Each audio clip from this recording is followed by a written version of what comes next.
Punta ako mamaya sa Armenia. Wala lang. Kagabi kasi, inisip ko kung saan ako pupunta. And ayun, sabi ko, mag-Armenia kaya ako. And nag-apply ako ng e-visa kagabi. Kagabi lang, mga 8:30.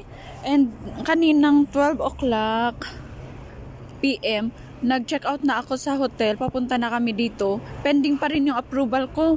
Tapos tinanong ko doon kung pwedeng pumunta sa Armenia nang hindi pa na-approve yung visa. Sabi naman nila, pwede daw mag-apply na lang doon sa border. And pag-check ko kanina, 12:30, oh my gosh, buti na lang na-approve na siya. Akala ko hanggang border lang ako. And mamaya, mga ilang minutes pa ba? 20 minutes, pupunta na kami. Inaantay namin yung, hindi ko alam, may inaantay sila Pinoy din ata.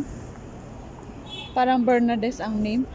Gusto ko sanang magpapalit from dollar to Armenia para may magamit ako doon. Kasi hindi ko alam kung saan ako magpapalit. Mahirap kasi makipag-usap dito kasi hindi sila marunong mag-English ba.